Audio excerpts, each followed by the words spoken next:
Hi there, and welcome to this episode of Consciousness Motherfucking Empowerment. Here we talk about consciousness, spiritual laws, and how to reach your fucking dreams. Okay, that's why we're studying this. We're not just studying to study, we're studying to apply what we're learning. Okay, so before we get started, ask yourself, am I ready to learn and apply? And number two, am I ready to be the highest version of myself? Am I ready to follow my dreams? Okay. Because that's your highest version of yourself. The ideal that you have in your mind. You know, your heart's desire. You have a desire and you create a picture of it. Typically you may see something that you want, that you admire, then you desire it. Then you create a picture of you with it. Okay? So now that you're ready, that you said yes, you're ready to learn and apply, and yes, you're ready to follow your dreams, follow your desires, your highest aspirations. Let's get fucking started. Oh, woo! So much energy just coming through me, like it just has to come out. All right. So we're talking about Florence Scovel Shin's book today. We're going on chapter 4. Okay, the law of non-resistance. This is powerful. The last chapter did talk about non-resistance, but she didn't mention it specifically. It was more about like the subconscious mind and the power of your words. Here we talk about the law of non-resistance, okay? Because what this law is indicating is that when accept the situation and bless it, it goes away. Okay, accept the situation and you bless it, it goes away. So I'm gonna go over some examples that she shares. Mostly, she shares a lot of nuggets in this, okay? A lot of nuggets. Let's start off with the quote at the beginning of the chapter. She's amazing at this. Quote, resist not evil, be not overcome of evil, but overcome evil with good. Romans 12:21, end quote. Have you noticed Neville Goddard, Thomas Troward, and Florence Scovel talking about the Bible? Okay. A lot of masters on manifesting, or you can just call them spiritual masters. A lot of these guys are just spiritual masters. And they came to tell us this information, but you have to be in resonance with it. You have to look for it. I think the reason I found it was because of my intelligence. My intelligence, my reasoning mind actually brought me to God because I had a thought in my mind like, I want to learn about God because I grew up Catholic. Looking for my the cap for my pen. Found it. I knew it was around here somewhere. And I went to the library and I saw Thomas Hobbes' just philosophy. Like I was in the religions and I was looking around and I'm like, all right, let me study a little bit of Thomas Hobbes. And I looked and I was looking for like stuff on God. So let's see what these guys talk about when they're talking about God. And I would look through the table of contents, right? Table of contents. I'll be like, okay, God. Okay, God. 16. Okay, Thomas Hobbes on God. Da da da da da da. Oh yeah. So what he did was, okay, what created humans? The Earth. What created the Earth? The solar system, the sun and the planets. Okay, what created the solar system? The sun and the planets. Galaxy. Okay, what are the galaxy? What created the galaxy? Okay, a nebula. Okay, what created the nebula? The Big Bang. Okay, so there's always a creator. We always see a creator, and then before the Big Bang, we don't know what before that. We just know there's a point. Something had to create that point. And Thomas Short thought logically too. And he's like, hey, okay, there's livingness. How do we measure livingness? Well, we can't. It's intelligence. We can't. This is something we call spirit. Okay. All right. I understand now. I don't know who taught Thomas, but he had to learn from somewhere. And okay, so that means before all the physical was there had to be an intelligence. Okay, so something intelligent created, something non-physical and intelligent created us. And it's in us, and it can't be divided or split up. It's in us, it's within us. It is us.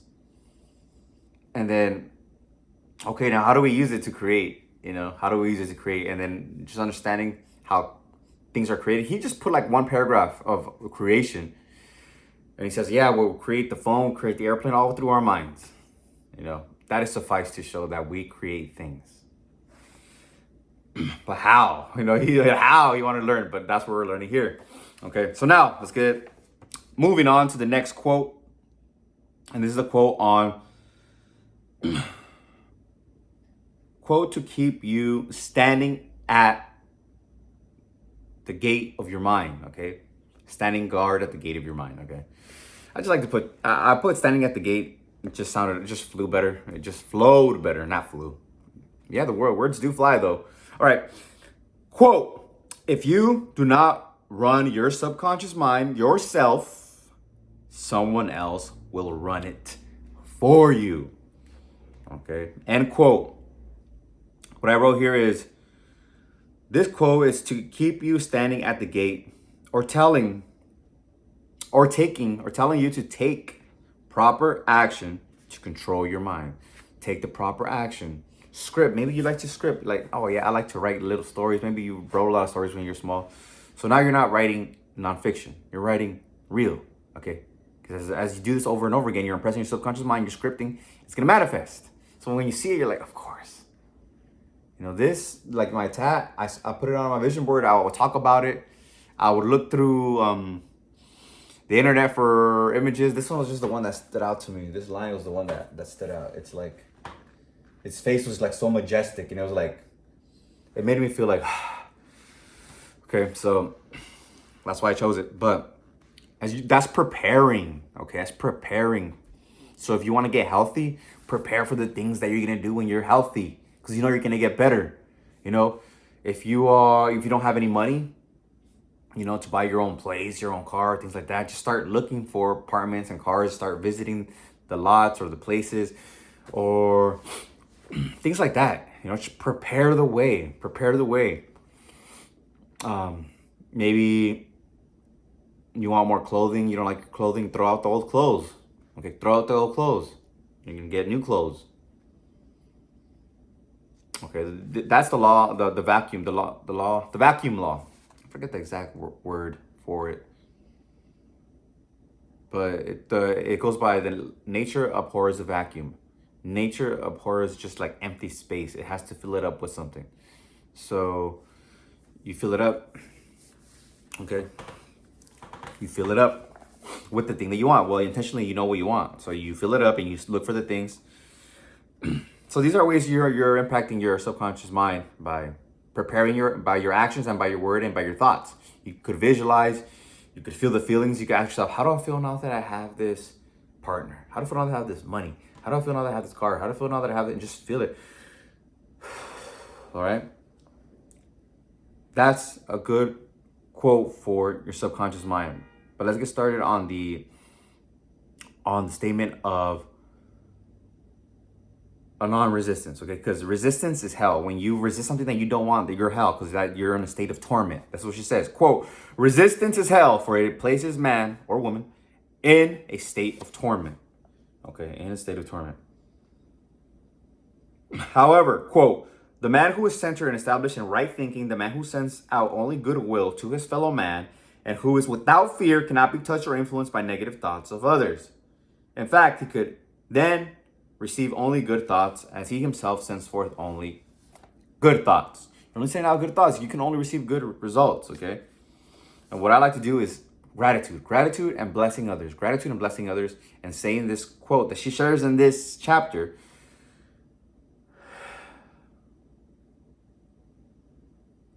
I don't have to look down. I know it.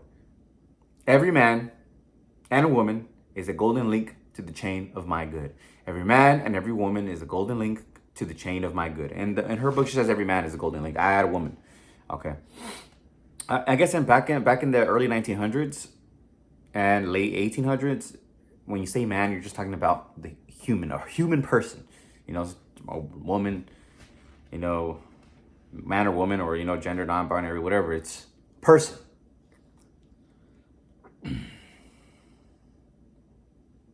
And there's no negative connotation to it.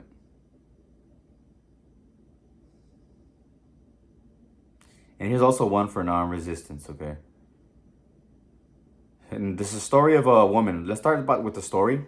She wanted money. She desired money. She required money, but didn't have it. So she knew the spiritual law, okay? And she was just didn't like that a guy next to her would always talk about lack and limitation. So she started. This is a process that I kind of went through, that I did go through, where people would talk negative about money and things like that. So I'm like, oh, it kind of like frustrated me. Like I don't want to be around this person. So what I would do is just go away, right? I understand. So I just go away. But she was getting mad at this person. Like me, I was like, okay, what can I do? How can I take responsibility and not be around? Not get angry about the situation. I can't control the person. You know. So I went away. I would go away. Just like not be around that type of people. Unfortunately, she worked with this person so closely. Um, so she had to do some work. Okay.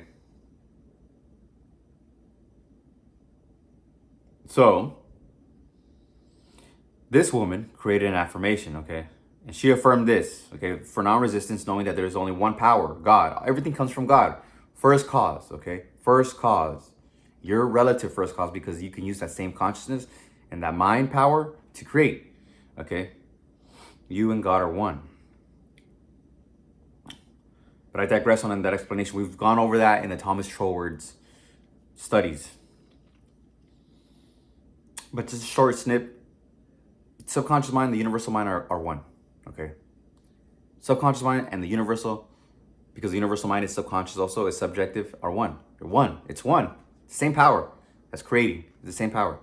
So you and God are one. Okay. That you are living a human experience. Woo! That was deep. I'm gonna say that again. You and God are one. But you are living a human experience. Human and spiritual experience. Okay. Just don't forget about the spiritual. Okay. Do not forget about the spiritual. Because there is no death. We are divine. We are that consciousness, that imagination in the non-physical. Okay. So it's deep, but let's get moving. I'm gonna wrap this up. I'm gonna share another one. Okay, and here's the quote. I think I didn't share it, so here it is. Quote, as there is only one power, God, this man is here for my good and my prosperity. End quote. Boom. That was really good. That was really good. But I like the other one, the shorter one. Every man is a golden link to the chain of my good. Okay, every man is a golden link to the chain of my good. It's kind of like when things are not going well, I say things are getting better. Okay, things are getting better for me. When my life is going well, that means more good things are coming. When things are not going my way, that means more good things are coming. So here's one where she shares about a priest who used to be a priest, but maybe he was still a priest, but he did this. It's a metaphysician, right? He says metaphysician is a person who teaches what I'm teaching right now. Okay, the spiritual laws. He wrote this. Quote, if I have a failure, I baptize it success in the name of the Father and of the Son and the Holy Spirit. End quote. But that's the last part of the quote. It was a longer one. But that's the gist of it. If you have something that's not going your way or is a failure, just say, I baptize it success. And you can change it. This is very important.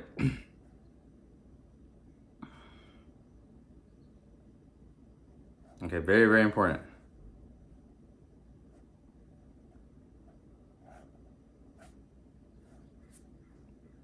All right, here is something I want to share.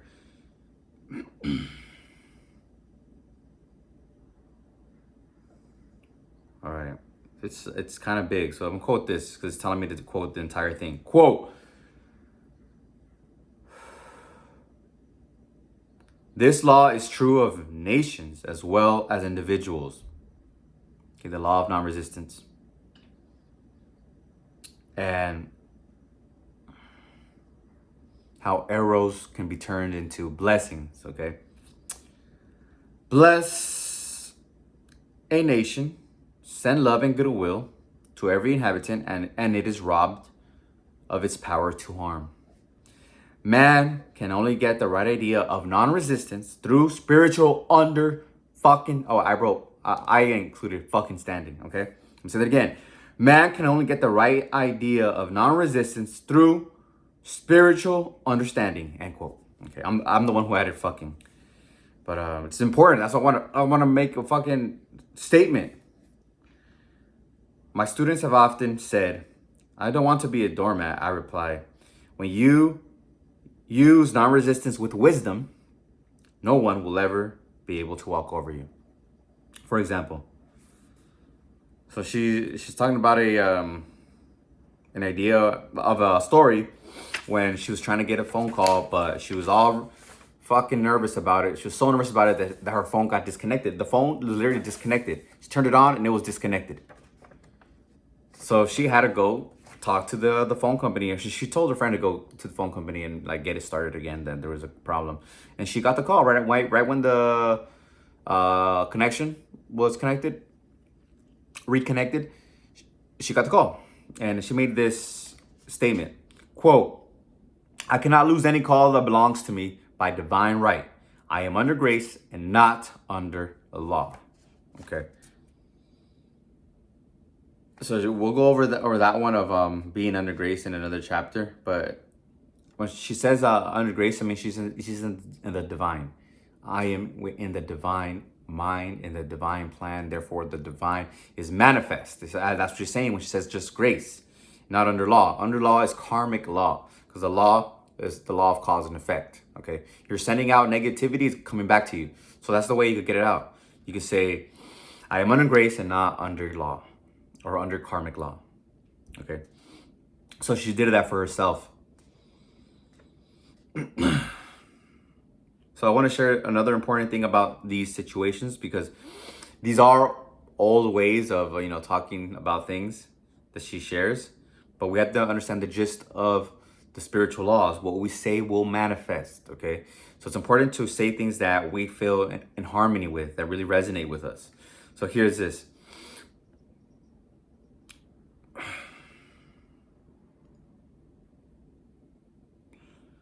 Quote: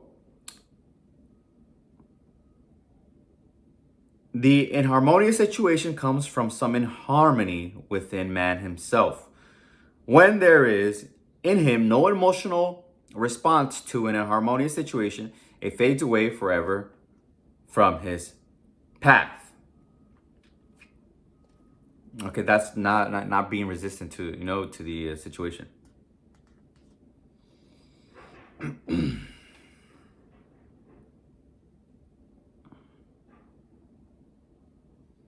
All right, that was not where I wanted to share, but I had to share it for a reason. Okay, so that was wrapping up the non-resistant part.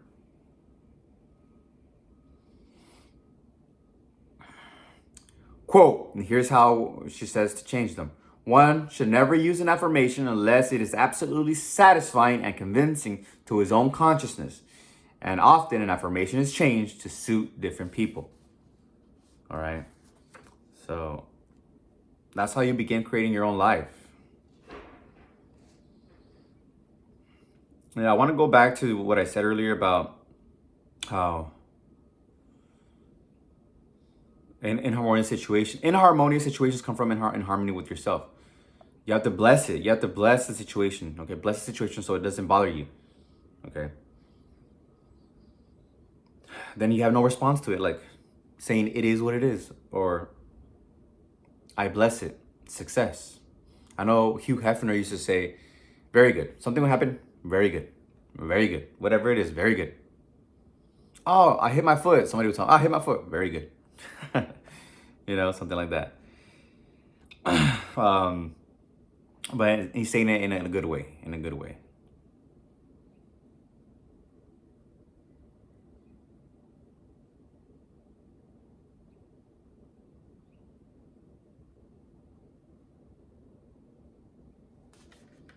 So here's the last quote I'm going to share about not having something move you. And this is the quote. Quote, none of these things move me. None of these things move me. Okay. whatever's going on outside, again, whatever harmony is going on outside, it's in harmony within. You can't run away from it. Florence shares a story of a woman who left her house because her mom was just angry and all this stuff. But if you run, it'll come back, because she married a man who became that type of person, or who was that type of person. All right, because the mom was critical and domineering, so was the husband critical and domineering. So she didn't change it. She didn't change it. So she shares this quote for us: "None of these things move me." Okay. So when people say, "Hey," people would tell her, "Hey, give me an affirmation to change this outside, change my husband or change the situation." No, you have to change yourself, she would say. Okay. So you change yourself. Everything is harmonious. When you say it, becomes harmonious.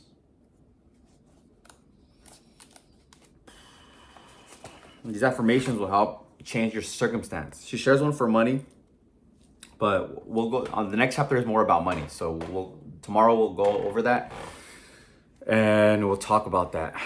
Today was about being non-resistant and just blessing the situation. Okay. I bless this situation's success. Or like the one that I made was, when life is going good, that means more good things are coming. When life looks like it's not going my way, that means more good things are coming. You know, be non-resistant to it. Just say it just is what it is. And then you work on yourself, work on your internal validation to be at a state of poise and happiness. That is under your control and living in the now. Okay, living in the now, not in the past, not in the future, worrying about what happened in the past or worrying about in the future. No, let it go. I bless that situation's success. Or, forgive yourself. If you did something that you did not like and is really bugging you, forgive yourself. Forgive the person. You can do this in your mind. You're non-resistant and you're in the present moment. Here's a perfect example of being non-resistant. And I had to develop this. It didn't happen right away.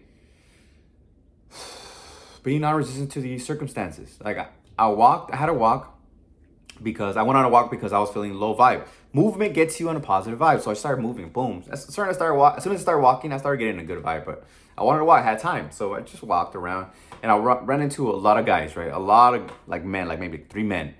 And I said hi to all of them. I said hi or went like this. And then they would just look at me like, no what then? I don't know what's going on in their life. So they didn't respond and they just gave me ugly looks. But I didn't respond to them. I was just like, I'm still in the positive vibe. I said hi because I'm being kind, being kind, saying hello, and sending just good energy. And a lot of times me, talk about me, I would be like, ugh, or like, what's wrong with you? Things like that. I just let it go. I let it go. It is what it is. I did my best to be a kind person. That's all I can do. And now let me move and continue my day. Be present. Enjoy the sun. Enjoy seeing the beautiful plants and the beautiful people and beautiful cars and everything that's going on around me. Non-resistant. Not getting angry. Not letting them be like, oh, they didn't like me. I'm just like, whatever. I'm controlling my vibration. All right. So they taught me to share the manifestation technique that I've been doing. Okay, think of the thing that you want. Maybe 2 things or 3 things. Ask yourself, relax right now. Relax your jaw, your hands and everything. Ask yourself, how do I feel now that I have X? Close your eyes and see it now that you have it. How do you feel now that you have it?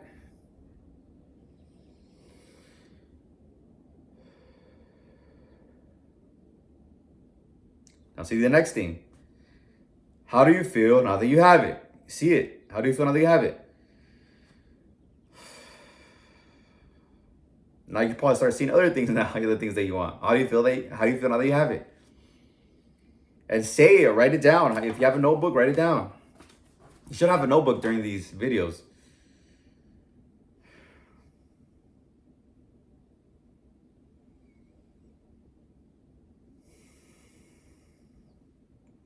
So this is over. We are done for today. Okay, so affirm those feelings. I feel X. I feel that I have that. I feel X that I have that. I feel X that I have that. And it will fucking manifest. Okay. I love you. I see you as the fearless, as the most powerful version of yourself. The one who is living in the highest version of himself or herself. I love you. If you feel like liking, like it. Like the video. If you feel like commenting, comment below. If you feel like subscribing, subscribe. Until next time, peace.